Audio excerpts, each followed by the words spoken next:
Que ya estamos en contacto con el doctor Jaime Fuchs. ¿Es así, Jaime? Buenos días.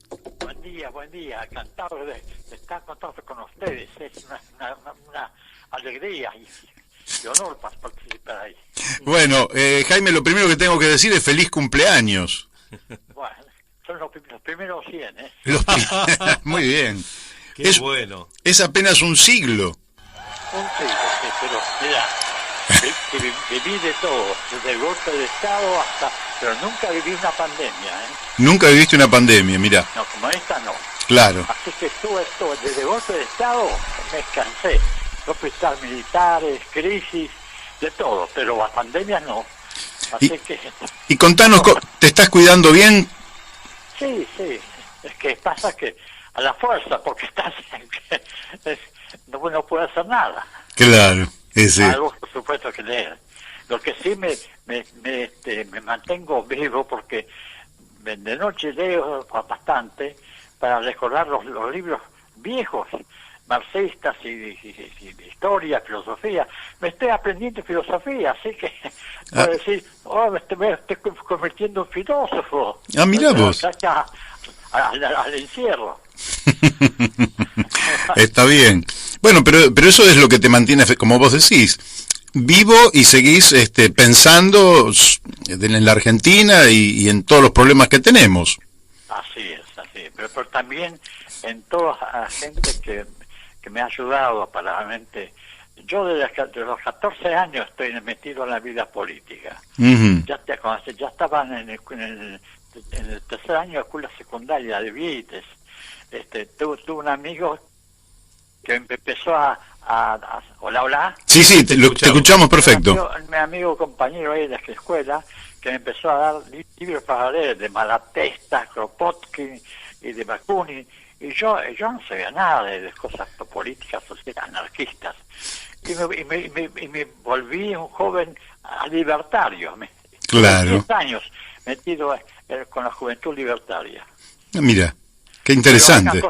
Pero hay una cosa, un chimento que le voy a contar que no lo difundí. Estuve 10 años y justo me tocó un momento dirigir. Entonces sacábamos un quincenario llamado Avanzada, uh-huh, de la Juventud Libertaria, cada 15 días, y los pegábamos por la calle, y me tocó a mí estar al frente de ese boletín un tiempo. Entonces era justo en la época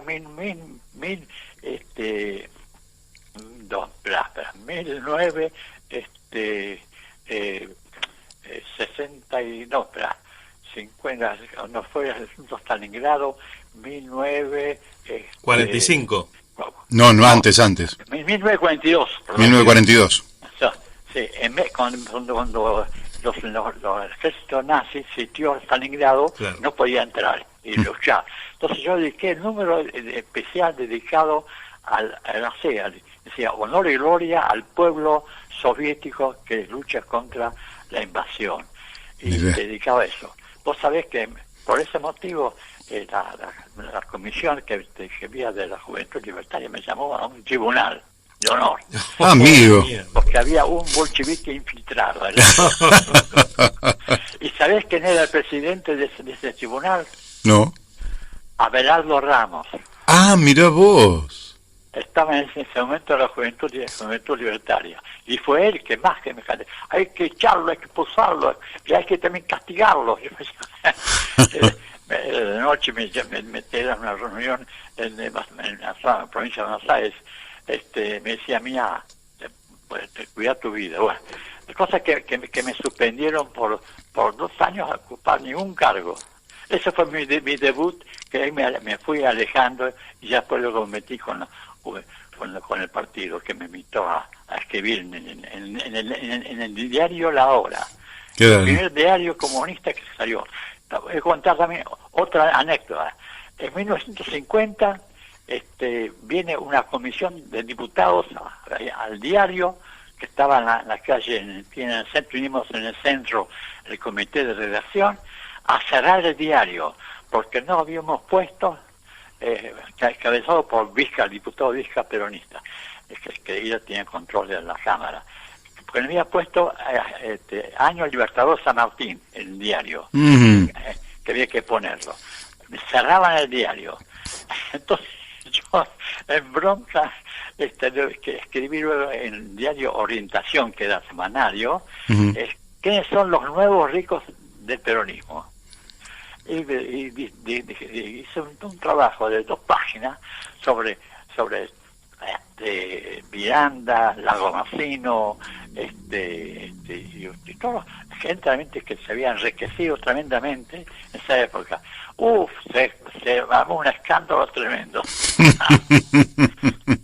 En fin, son cosas de bueno, pero poder contarlas, ¿no? Es decir, cosas que pasaron hace 70 años y que las podés contar porque eras un protagonista en plenitud en aquel momento. Igual que ahora. Igual que ahora. Sí, yo generalmente después estuve siempre, desde 1946 estuve trabajando con movimientos, como ya en ese 46 yo me acerqué, como era periodista de la hora, me invitaron a la Comisión Económica del Partido Comunista y me incorporé. Pero desde esa fecha ya estuve trabajando con dirigentes peronistas, especialmente con la CGT. Me incorporaron a la Comisión contra el nivel de vida, contra la carestía, que era muy grande en esa época, 46, 47, y después participé en el Congreso muy importante, 60 y tanto, 65, 66, sobre la reforma agraria por la CGT. En fin, estuve muy activo siempre con dirigentes, hasta el último momento en mi vida, ahora, con dirigentes peronistas, pero el que más recuerdo es con un militar que participamos en el movimiento de defensa del petróleo y de la economía.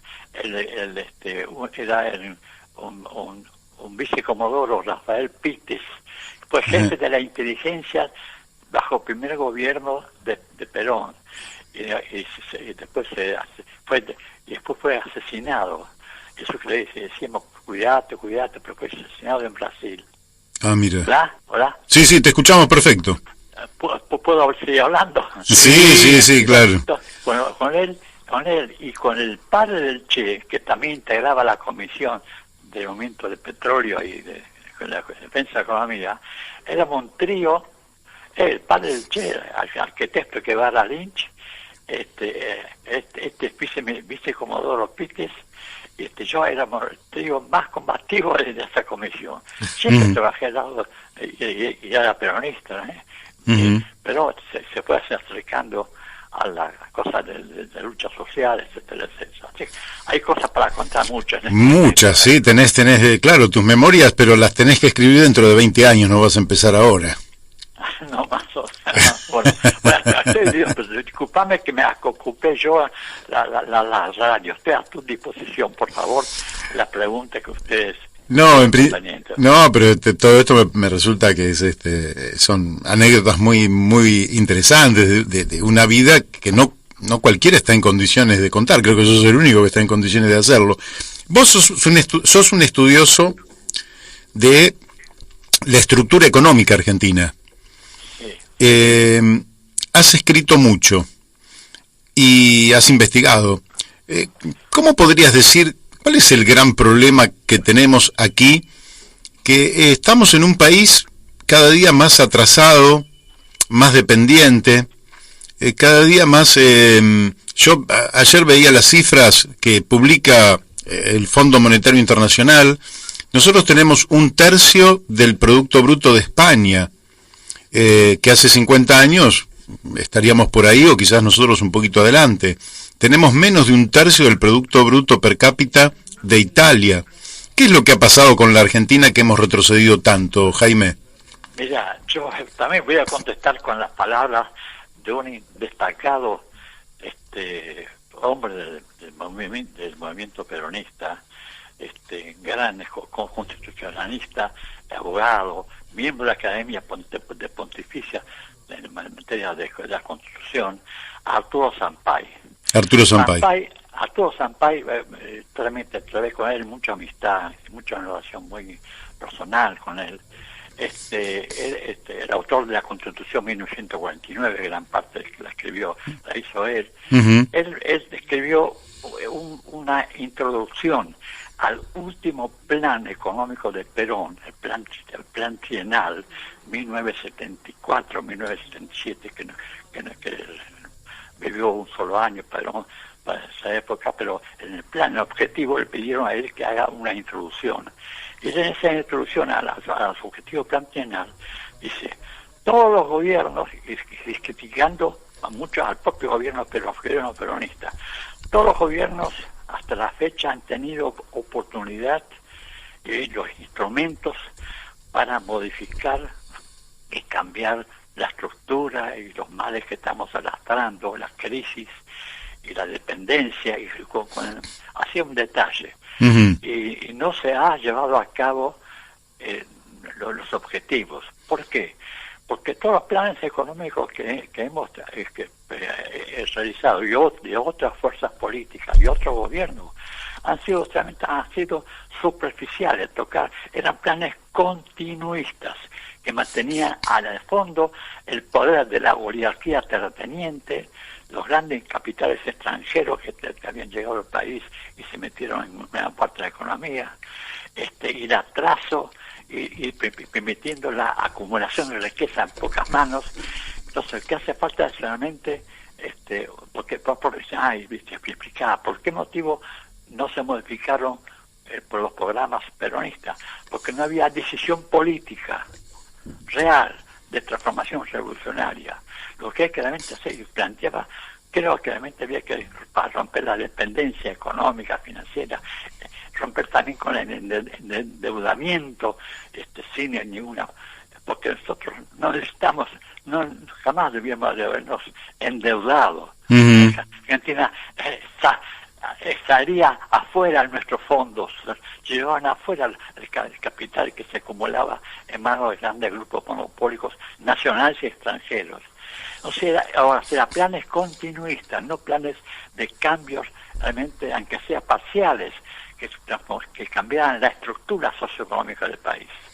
Claro. Ese es Y bueno, el último plan, para que te veas las cosas como último programa, Ujú. muy avanzado y que no se ha difundido, fue el de Néstor Kirchner, de 2000 hasta 2016 era el plan, con que movilizó, cuando él asumió gobierno, formó una comisión con muchos economistas, sociólogos, tuvo también el apoyo de la CEPAL y hasta el Banco Mundial pidió ayuda también. Hizo un plan para ¿qué hiciera? Romper la diferencia que hay entre provincias acomodadas, que no es rica, pero sí que alto nivel de vida, y provincias pobres, que gran parte del país. Una división social tremenda, y hay que romperse a él con el clientelismo político, con la corrupción, con la burocracia, y terminar también con el problema de la tierra. Ajá. Esto decía Néstor, esto quedó oculto también, no se difundió. ¿Y dónde está eso? ¿Ese trabajo dónde está, Jaime? Está en el Ministerio de Economía, en la Biblioteca Nacional de el país, está guardado. Está también en el Congreso, que se mandó para que se pruebe, se aprobó. Ah, mira. Y no se difundió eso. Pero aparte, hay un trabajo allí, porque las provincias pobres, gran parte, salvo la parte Pampa Húmeda y el Santa Fe del Litoral, están sumergidas en la miseria, y culpaba a la estructura de la tierra, que está en pocas manos, Ujú. además de la corrupción y el clientelismo político, decía él. Mira, es muy interesante esto que decís, porque, por ejemplo, Carlos Leiva decía que Néstor Kirchner, se lo escuché yo, ¿lo conoces a Carlos Leiva? Sí. Sí, claro.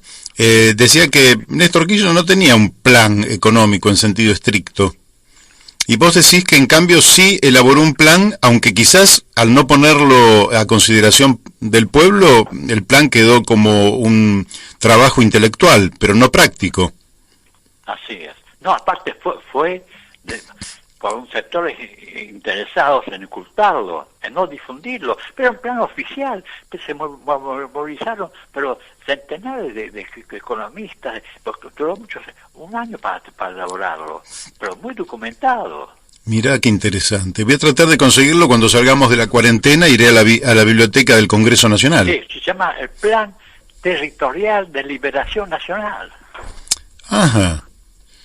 Mirá qué dato que nos da, yo creo que valió el programa. Ya ahora bajamos la cortina, Jaime, porque esto que das vos es una información impactante, que no la conocía yo, que a mí me tocó por el Partido Socialista Auténtico ser candidato a presidente en 2003, y siempre sigo la política muy de cerca, pero no tenía en cuenta este dato tan significativo. Ahora, ¿qué es lo que ha pasado que después de aquel... ya que nos corremos hasta el siglo XXI, que nosotros entramos en una crisis tremenda que fue la de la convertibilidad allí por diciembre del 2001, una convertibilidad que ya estaba agotada, crisis de deuda, crisis social, crisis institucional que derivó en la renuncia no solo del ministro de Economía sino también del presidente de la Nación, Fernando de la Rúa. A partir de allí hubo una cesación de pago, suspensión del pago de la deuda por parte de Adolfo Rodríguez A. Después hubo, apenas iniciado el 2002, el presidente Duhalde con el ministro Remes Lenikov hicieron una tremenda devaluación. Después vino la baña, hubo precios internacionales acomodados. Argentina inició una etapa de alto crecimiento, pero después se fue frenando y ahora estamos en recesión. ¿Qué es lo que pasó para que esa tendencia a una Argentina en crecimiento se detuviera y entráramos primero en una suerte de paralización y ahora directamente ya estamos en recesión independientemente de la pandemia? Mira, yo al respecto de eso, este tema también siempre me preocupó ese tema, porque cuál era el motivo, la causa.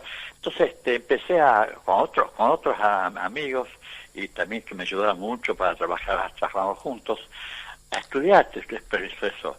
¿Y qué descubrimos? Que hay desde 1966, desde la época del golpe militar de Onganía, bajo cuando fue ministro de Economía, el famoso Krieger Bacena, que era un hombre que trabajaba en el grupo Rockefeller, era integrante de un banco de Rockefeller en Estados Unidos, era el ministro de Economía de Onganía. En esa época, desde esta fecha, aterrizó en nuestro país un grupo de gente cabezado por David Rockefeller, para formar un equipo acá permanente, porque decía, él explicando, decía, porque nosotros no podemos actuar solamente a través de la embajada, con gente de la CIA, así decía abiertamente, de influir, hacer lobby económico y político. Hay que estar en el país y vincularse con las fuerzas políticas y sociales y con el movimiento obrero. Amigo. Y formaron el Consejo Empresario Argentino, formado por en esa época 40-50 CEOs, o sea, presidentes de las grandes empresas. ¿Con qué objetivo? Te voy a leer lo que decía el estatuto de este organismo, que era un organismo privado que no entraba más que gente que ellos admitían. 40-50 presidentes de las compañías más grandes, extranjeras y nacionales, encabezada por la Sociedad Rural Argentina. Pero mira lo que decía su base de fundación. El documento fundacional dice: hemos hecho este trabajo de organizarnos y de contribuir para cambiar las cosas en el país, porque de una nación encaminada, decían ellos en estatutos, a la autodestrucción y al marxismo a través de la estatización progresiva de todas las actividades, se pasó a tomar el rumbo de un país sensato cristiano fiel al espíritu del occidente. Claro. Cómo mezclan la cruz con los intereses económicos, ¿no? Bueno, de esa época, este Consejo Empresario Argentino se dedicó a más que todo, se vinculó con los principales grupos, el CONICET, con las universidades, con muchos economistas y políticos, sociólogos argentinos, fueron por supuesto vinculados también financieramente a sus intereses, hasta a hacer documentos, y publicaron una valiosa documentación sobre cómo debe funcionar un Estado, cómo debe funcionar desde el punto de vista administrativo, en la parte política, en la Cámara de Diputados, en la justicia, en la salud, en la educación, todo un plan que ha estado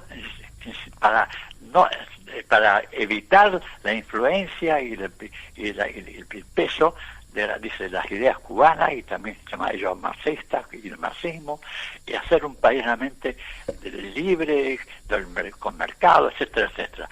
Y sigue actuando hoy en 2001 cambia el nombre, en lugar de Consejo Empresario Argentino, como fue denunciado.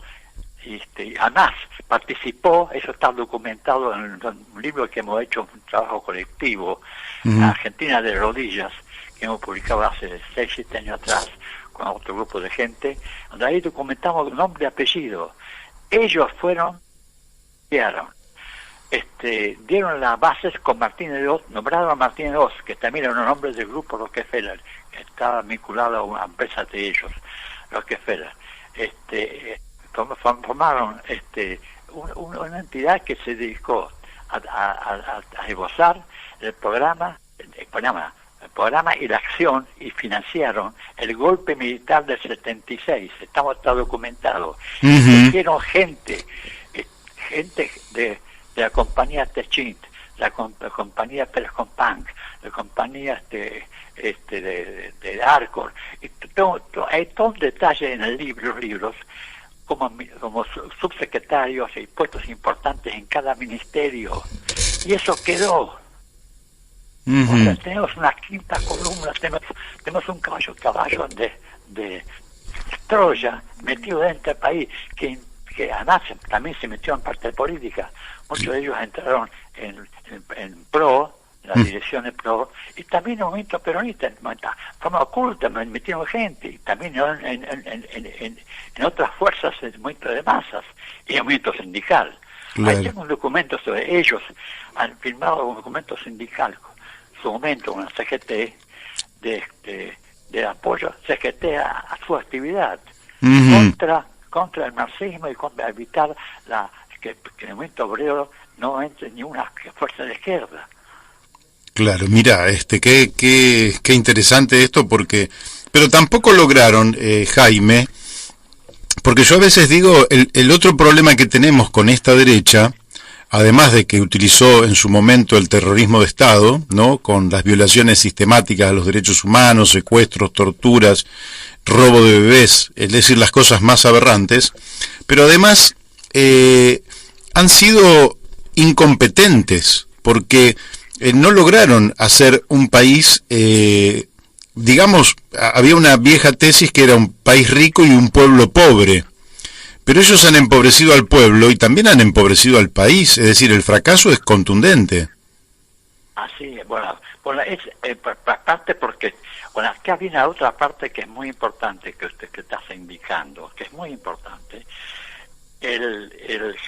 un balance de las luchas en nuestro país contra los grandes monopolios extranjeros. Tenemos una lucha histórica, podemos decir, desde el propio nacimiento de la propia Revolución de Mayo, se formó una ala, como decía Esteban Echeverría en 1886, la revolución interrumpida, que no se cumplió los objetivos de Mariano Moreno, ni de Castelli, de Belgrano, ni de San Martín. Hemos quedado a mitad de camino porque no hemos tocado los intereses que nos dejó de tipo colonial, feudal, la tierra en pocas manos, el comercio controlado por la parte de la provincia de Buenos Aires, por la parte de los puertos nada más, el interior sumergido en la miseria, en guerras civiles, fomentado por caudillos para que se quedara con el comercio, con el norte, con Bolivia, todos los países. O sea, aquí ha trabajado, y acá hay un protagonista en nuestra historia, con la desgracia, que es la oligarquía terrateniente. Esa ahora se ha reactivado, justamente con este grupo, con el Consejo Argentino, ha tomado poder y ha aportado, o sea, ha entrelazado sus intereses. Monsanto, el grupo Grupo Copatel. Grupo Castel vendió hace poco, vos la de Castel, vos sabés que esa que tenía 300.000 hectáreas de tierra en arriendo en el país, la vendió a Brasil hace unos meses. A Brasil, y fue condecorado por Eso también es que denunciarlo esto, porque el presidente de esta empresa sigue dando discursos, escribiendo en la prensa, y se da como un patriota argentino, y ha entregado su empresa porque el 90% de la acción le entregó a grupos brasileños y extranjeros de Brasil, Claro, es inviable un país así. Que es el principal productor de soja. Mira, hay aquí una cosa entrelazada y que hay que formar un tribunal de honor, de castigo y de actuación, pero el mismo asunto de la deuda. Es algo que uno no puede imaginarse, es también deuda que nos han metido, que el último informe del Banco Central demuestra que fue usada y está denunciada para sacar plata para tirar el doble, el triple que lo que han aportado como algunos aportes. Nunca ninguna deuda fue con un objetivo que es claro, preciso, para una obra, para una deuda es para construir, una cosa importante en materia eléctrica, una obra de construcción de vivienda, de siderurgia. Acá no eran todo, eran en forma financiera. No sabía, entraba por un lado y salía por otro lado. Sí, un verdadero horror. Entonces es una deuda, o como dijeron en su momento el gobierno norteamericano, odiosa, que no hay que pagarla. Esa fue la base, pretexto que no pagó la deuda. Cuando Estados Unidos invadió a Cuba, y Cuba se había endeudado por el control que tenían los españoles y otros, con la deuda importante inglesa afuera, y no reconoció esa deuda, pues deuda odiosa. Claro. Y no pagó nada Cuba, gobierno americano, la deuda que heredó de los que habían antes colonizado Cuba. Acá es que es lo mismo, usando el argumento del gobierno del instrumento norteamericano, deuda odiosa, no deuda sostenible. Pero acá ni siquiera el Congreso ha investigado la deuda. Estamos peor todavía, porque ni siquiera se ha investigado. Jaime, acá en este programa sacamos a muchos, a Giuliani, a Alejandro Olmos. Sí, el hijo de Olmos ha hecho un trabajo extraordinario. Sí, muy bien, obviamente hay que ayudarlo, porque aparte trabajó mucho en Ecuador, ayudó a demostrar. Este fue el primer trabajo en América Latina, lo mostró la falsedad del endeudamiento. No hay tal de endeudamiento, hasta al revés. Claro. Es un descapitaliza el país, la deuda externa. Claro, es un fraude para saquear al país. Así es. Bueno, vos sabés que el tiempo se nos fue, pero seguramente vamos a estar hablando en otro momento. Pero antes de despedirme, acá hay un oyente que llama y pregunta si conociste a Rodolfo Scioldi, que es un nombre que suena para gente grande. Yo sí me acuerdo, pero yo ya estoy grande. No, fue hice con él un trabajo último, Rodolfo Roger, que fue miembro de la dirección del Partido Comunista. Sí. Yo trabajé bastante tiempo con él. Hicimos el último trabajo bajo la dictadura sangrienta de Martínez de Oz, un trabajo juntos firmamos sobre a dónde nos lleva el plan de Martínez de Oz. Mira. Se publicó al mes que tomaron, que el grupo militar terrorista tomó el gobierno. Estaba juntos, supuesto legal, todo lo demás. Pero está en un folleto, el Partido Comunista los tiene en la biblioteca. Bien, te quiero hacer la última pregunta, porque nos fuimos quedando sin tiempo. Aunque quiero también agregar con una autocrítica que en ese momento un sector del Partido Comunista de la dirección tomó una actitud totalmente desgraciada, lamentable, de pensar, de diferenciar a Videla del gobierno de Pinochet de Chile. Era el mismo grupo, el mismo intereses estaban detrás, el imperialismo y las grandes oligarquías locales. Así es. Para contra el movimiento obrero argentino y de Chile, y formaron el Plan Cóndor de asesinato a dirigentes peronistas y a dirigentes que eran combativos, y a dirigentes comunistas, socialistas y otros. Más de 2000. Yo formé parte de la comisión investigadora por la Cámara de Diputados en 1972, 73. Me nombraron asesor de trabajo y sobre el problema de la famosa 3A. Y un día vamos a comenzar lo que descubrimos. Otro momento. Otro momento lo vamos a charlar. Te hago la última, ahora sí la última porque el tiempo se nos ha ido. Escúchame, ¿qué pensás de este impuesto a las grandes fortunas que está impulsando el oficialismo, Carlos Heller y Máximo Kirchner? Yo te puedo hacer una pequeña respuesta.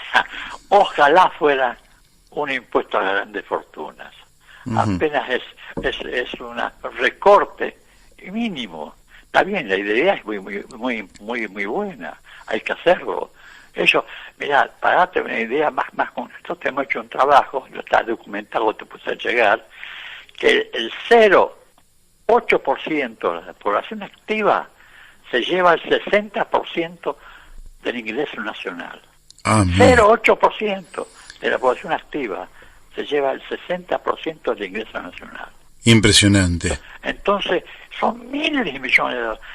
Solamente pensar que un sector que ha hecho algo que forma parte de la clase media argentina, considerada clase media, que ha hecho ahora de 5, 10 mil, 15 mil dólares, y que han puesto la plata bajo colchón, porque desconfiaban de los bancos después de 2001, tienen, de acuerdo a las últimas cifras del Banco Central, tienen todavía 120 mil millones de dólares bajo colchón. Impresionante. Que desde sumas pequeñas a sumas grandes. 2 millones son personas. Hay que decir a esta gente, aparte son gente, a muchos de ellos están activos en parte política, que se están equivocados. Con el dólar no tiene ningún valor. El dólar está desvalorizado, despreciado. Claro. Es un papel inútil y va a desaparecer. Que se despierten un poco estos sectores medios que ahorran con dólares. Están muy equivocados. Que hay que transformarlo en planes de vivienda, en planes de ayuda sanitaria, en hospitales, en escuelas, etcétera, etcétera. Muy bien. Bueno, Jaime, te tengo que despedir. Desde ya que feliz cumpleaños, que tengas un muy buen día. Yo te agradezco muchísimo, disculpad un poco que este atropello, así que te estoy hablando rápidamente, pero hay tantas cosas para decir y para... Y bueno, pero vamos a volver a hablar, Estoy a disposición, por favor, y además también pongo a disposición toda la documentación, que eso hay documentos para avalar lo que estoy diciendo, ¿no? Pero... y bueno, cuando termine la cuarentena te vamos a visitar. Pero una sola cosa que quiero terminar. Sí. El país es un país riquísimo nuestro, recursos naturales. Tenemos uno de los países más ricos en recursos naturales en América Latina. Eso está documentado por tenemos aguas potables, cantidades que la están destruyendo. Tenemos tierra para cultivar, que están cultivando nada más que el 20% de la tierra apta para cultivo. Tenemos todo tipo de minerales. Y un país grande, enorme. Es más, estamos en una zona estratégica, en el sur del mundo. Y está esperando toda esa riqueza natural, se está destruyendo con la forma que nos están haciendo grandes en la minería y en el campo, están destruyendo la tierra. Tenemos que apurarnos para tomar control natural, que la tierra es del pueblo argentino, no es del grupo monopólico. Así es. Los ríos, todo es nuestro, el pueblo. Así es. Bueno, los bienes comunes son del pueblo. Bueno, fuerte abrazo, Jaime. Lo mismo abrazo. Yo te agradezco muchísimo la llamada, estoy a disposición. Y que tengan mucha suerte, que se difunda a ustedes. No, gracias a vos. Chao. Lo mejor a ustedes. Bárbaro. Bueno, ustedes lo han escuchado, 100 años, lucidez plena, memoria intacta. Un feliz cumpleaños para Jaime Fuchs, sus primeros 100 años de vida. Vamos